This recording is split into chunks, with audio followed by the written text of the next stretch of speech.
माननीय सदस्य कीर्ति आजाद जी। मैं अपने नेतृत्व ममता बंदोपाध्याय अभिषेक बनर्जी का धन्यवाद करता हूं कि सदन के नेतृत्व के माध्यम से आपने मुझे आज बोलने का अवसर दिया है। वैसे तो मुझे ब्रेकिंग न्यूज से शुरू करना चाहिए,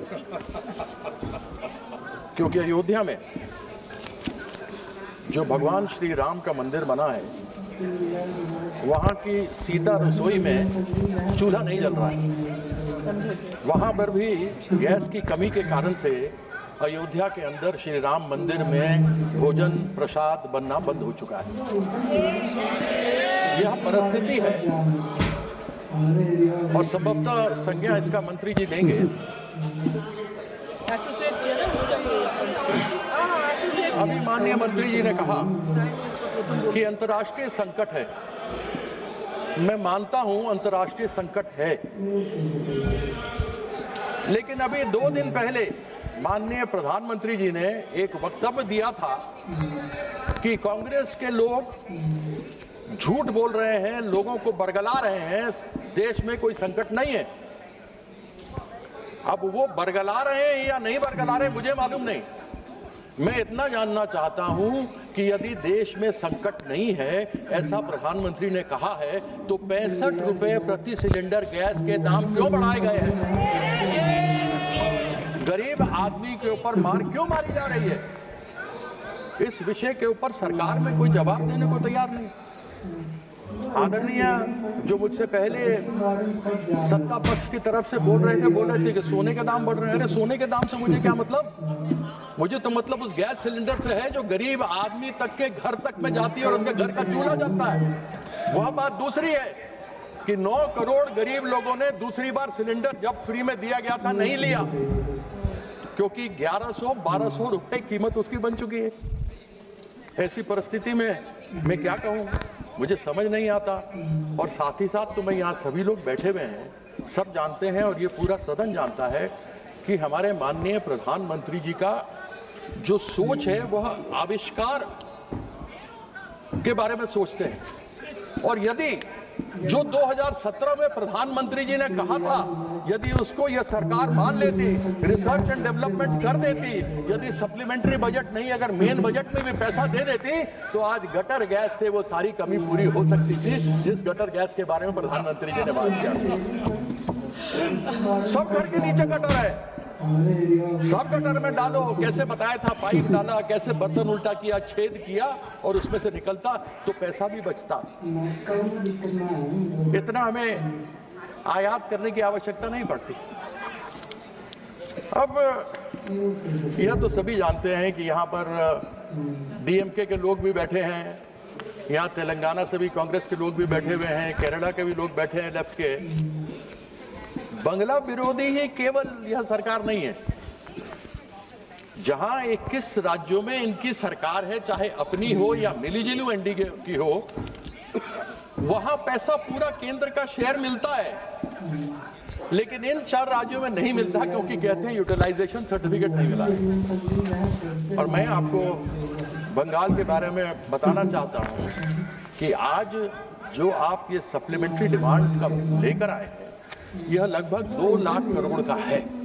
नेट जो मांग है वो 2 लाख करोड़ की है। और 2022 से लेकर आज तक हमारा पैसा 2 लाख करोड़ पश्चिम बंगाल का बंगला विरोधियों ने नहीं दिया है।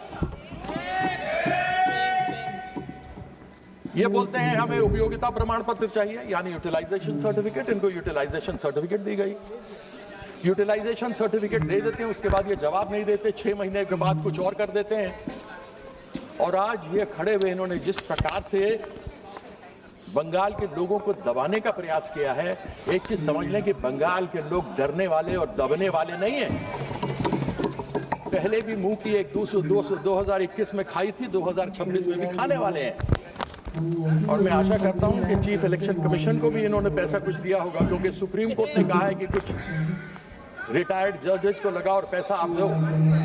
तो उसके अंदर अब आप मुझे बताइए कि मनरेगा इस्तेमाल जिसका नाम इन्होंने बदल दिया, वो मनरेगा गरीबों के लिए योजना है। उसके माध्यम से गरीब आदमी कम से कम 100 दिन की रोजगार की बात होती है, उसके अंदर उसको पैसा मिलता है, वो कमाता है और जो कुछ होता है उससे अपना घर का पालन पोषण करता है। पश्चिम बंगाल में 2022 से लेकर आज तक 52,000 करोड़ रुपया मनरेगा के अंतर्गत नहीं दिया। मजदूरों का पेट इन्होंने मारने का प्रयास किया, उन लोगों को खत्म करने का प्रयास किया। लेकिन ये हमारी सरकार है, जहां नाम आपने तो बदला लेकिन हमने महात्मा गांधी का नाम रखा और श्रम श्री को महात्मा श्री कार्यक्रम के अंतर्गत चालू किया। इन 4 सालों में 100 करोड़ दिन लोगों को काम दिया, जिसमें 78 करोड़ पीपल खाताधारियों को लाभ हुआ है। आपने तो प्रयास कर लिया, कितने भी तो कर ले सितम, हंस हंस के नहीं सहेंगे हम। बाबू मत बोलो, फिर तुम्हारे बारे में बोलेंगे। उस दिन गिरिराज के बारे में बोले थे, तुम्हारे बारे में बोलना पड़ेगा।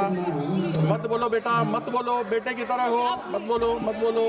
हाँ, दादा की तरह। अब आपने कहा था प्रधानमंत्री आवास योजना ग्रामीण 2022 तक सबको घर मिलेगा। अब 2047 तक चला गया। मुझे मालूम नहीं भैया 2047 में से हम लोगों में से कितना जिंदा रहेंगे, मुझे अपने बारे में तो मालूम नहीं, बाकियों के बारे में नहीं कह सकता हूं। लेकिन तब कौन देखेगा मिले कि नहीं मिले। आपने यानी इस बंगला विरोधी सरकार ने 2022 से लेकर 2026 तक, जो अब तक की बात मैं करता हूं, केंद्र सरकार ने 24,000 करोड़ प्रधानमंत्री आवास योजना ग्रामीण के अंतर्गत देना था, नहीं दिया। 32 लाख लोग उससे वंचित हो गए। यानी कि 2022 में जो छत मिलना था, जो 2047 तक चले गए, वह नहीं मिला हमें। उसकी यूटिलाइजेशन सर्टिफिकेट तब तक 2022 तक की दी गई है, लिस्ट दे दिया गया, आपत्ति उठाई, आपत्ति के बाद जवाब दे दिए गए, लेकिन 24,000 करोड़ रुपया नहीं दिया। हमारी नेत्री ममता बंदोपाध्याय ने कहा कि हम बंगाल के किसी भी व्यक्ति को, बंगाल में सब जगह के लोग आते हैं, बाहर से भी हैं, केवल बंगाल के नहीं रहते, हिंदी भाषा भाषी बोलने वाले भी हैं। उन्होंने अपनी तरफ से वहां पर 24,000 करोड़ रुपया केंद्र सरकार को देना था, लेकिन पश्चिम बंगाल सरकार, ममता बंदोपाध्याय की सरकार ने बंगालवाड़ी में 38,400 करोड़ रुपया दिया। She gave, instead of the central government had to give 24,000 crore, but the West Bengal government gave 38,400 crore, यानी 14,400 करोड़ ज्यादा दिया। हम ये जानना चाहते हैं कि इस प्रकार का सौतेला व्यवहार करने का क्यों प्रयास रहता है। अब सर्व शिक्षा अभियान का बात कर लेते हैं।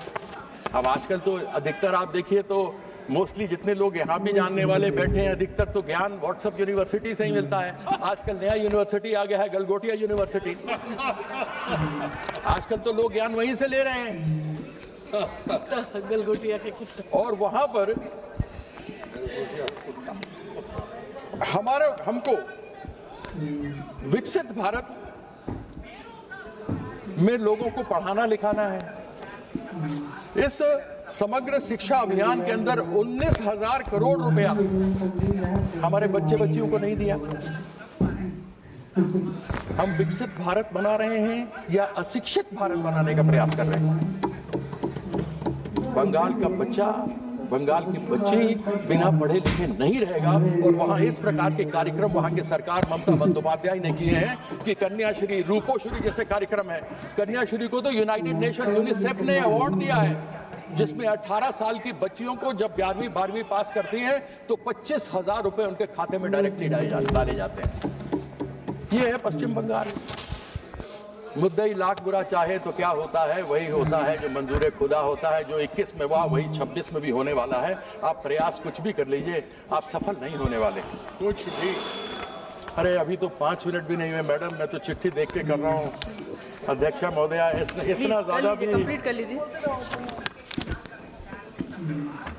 आपको मालूम है अम्फान जैसा तूफान आया था, और 2014 से 2024 तक ऐसे अनेकों तूफान पश्चिम बंगाल में आए।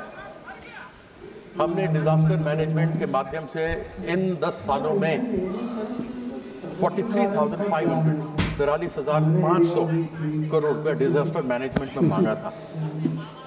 आपने तो हमारी आवाज नहीं सुनी, बात नहीं सुनी, और केवल 7% आपने उस डिजास्टर मैनेजमेंट में दिया।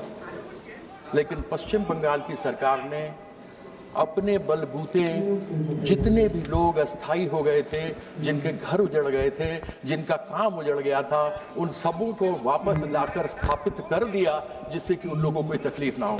लेकिन बंगला विरोधी या केंद्र की सरकार, इसने केवल 7% पैसा दिया, यानी 100 रुपया मांगा तो 7 रुपया दिया। अब थोड़ी सी केंद्र सरकार पे आ जाता हूं।